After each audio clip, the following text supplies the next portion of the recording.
Kevin? Josh? Yam? Anybody?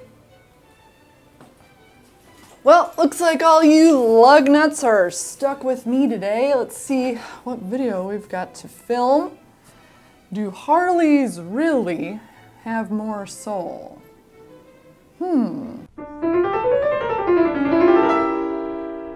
Alright guys, welcome to another episode of Yammy Noob. Today we're getting esoteric. Today we're getting existential. Because I'm me. I'm Whitney. I'm your cameraman. I'm your cafe racer, neo retro, ZH2 lovin' extraordinaire. And today I've been tasked to talk about Harley Davidson. I've ridden the Pan America and that seriously blew my dick off. I love that. It's a very polarizing bike in terms of looks. That's why I like it. I tend to like the things that no one else does for whatever strange reason. But does the Harley Davidson brand, does this have more soul? And to me, this is a really kind of easy question to answer because it's like, duh, yes. It's an iconic brand. It'd be hard for an icon to last this long if it didn't have that nougaty soul. You know, souls are, what's a soul? Souls are immortal.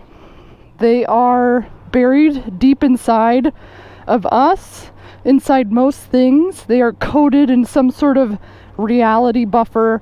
Otherwise, you know, we'd all probably just be insane and unable to function in reality. And they are raw, you know. Typically, they embody a lot of passion. It's not something you can really question, and I'm not going to question such an iconic brand.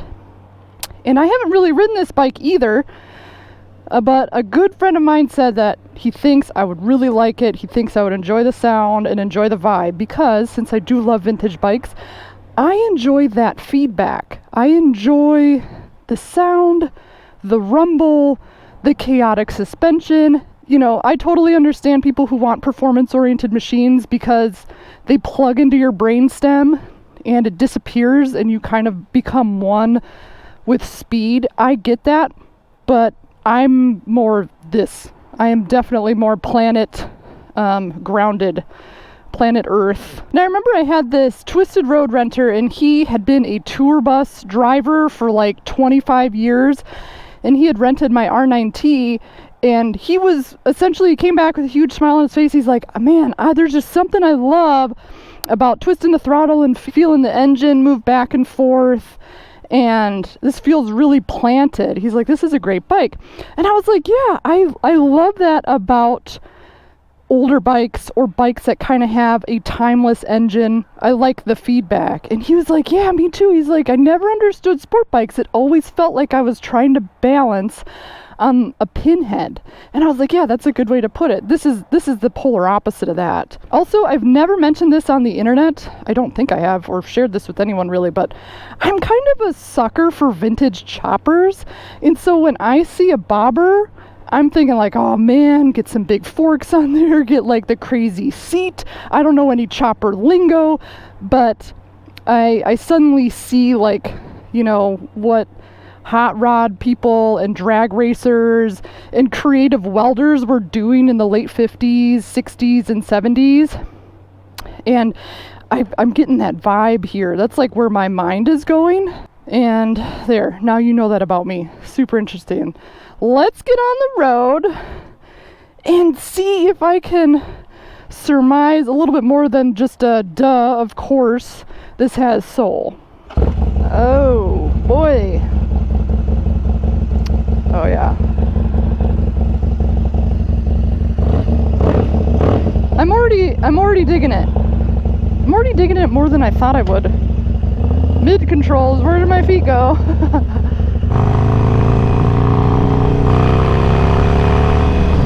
Wow. I can already feel the history coursing through my femurs. That's, you know, not a lot of bikes make you say that. Damn, this is loud. It's rattling the existential thoughts right out of me, but in a good way, not in a bad way. Mid-controls definitely take some getting used to. Obviously being brand new to this, I'm like, what the hell? Dude, it's so nice to be on a bike that has mirrors. Sparpeeling doesn't have any mirrors right now, and it's so frustrating. No, it has 0 brakes. It has enough. It has enough brakes. Ugh, I got it. The first thing I think about when I think about like Harley Davidson and immortality is the fact that they were like the first to cultivate a brotherhood, and they did it so early on.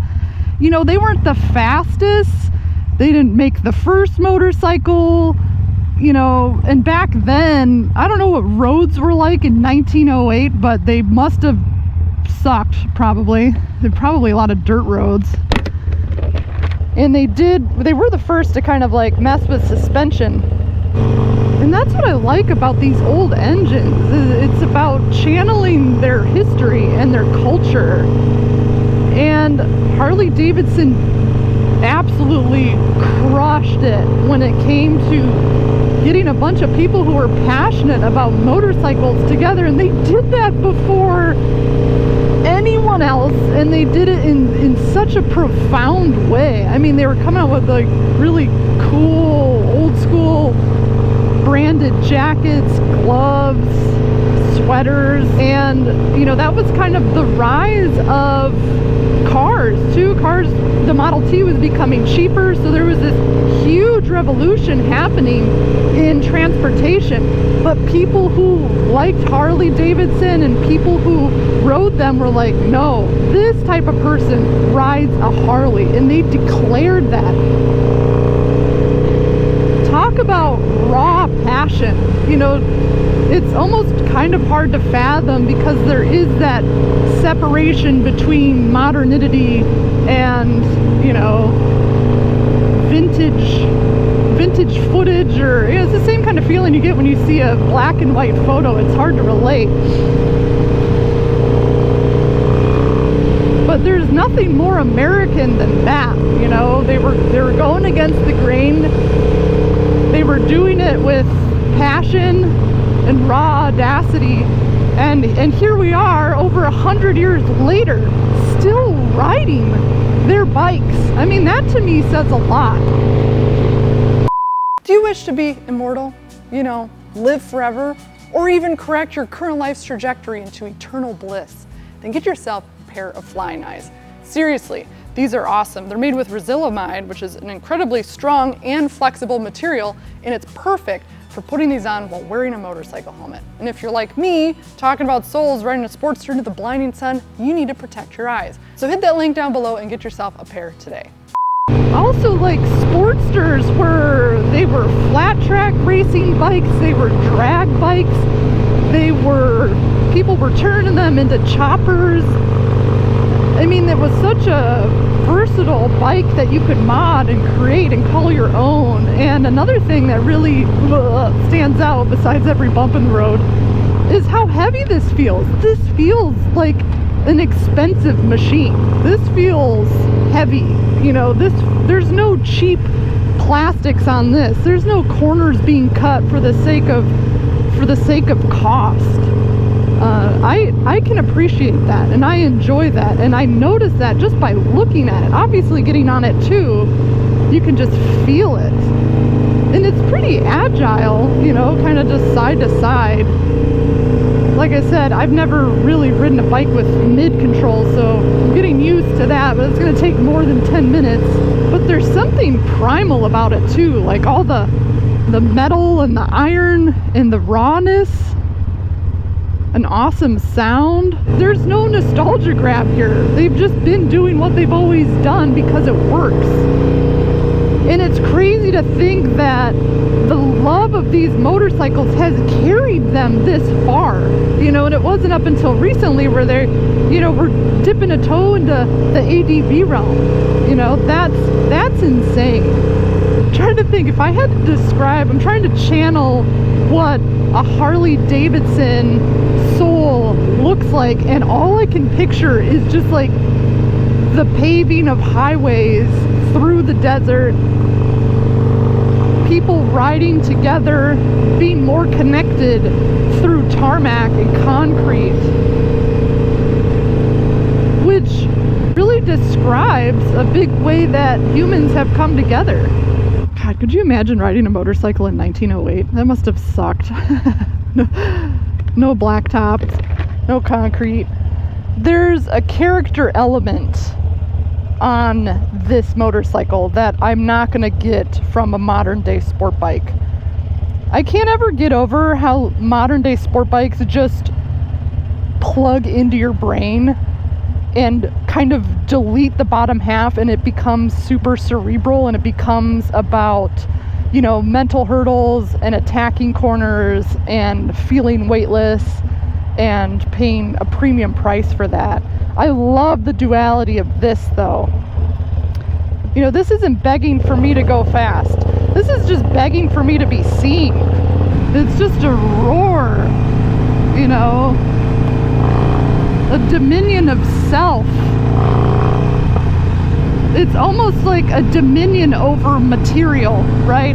It's a dominion over what's in front of us and the material realm, where, you know, a Ducati Street Fighter V4S is almost dominion over the quantum realm, or the things we can't see, the things that are in our head. This bike feels like it's lubricating the existential anguish of humanity. You know, like, we're all mad that we're trapped in some sense, whether it's in your head or in your body, or experiencing pain and trying to get rid of it. This is just lubricating all of that, which is what drives us to ride motorcycles in the first place. Your soul can't scream, but a motorcycle can scream for you. And you get the medicinal effects of that.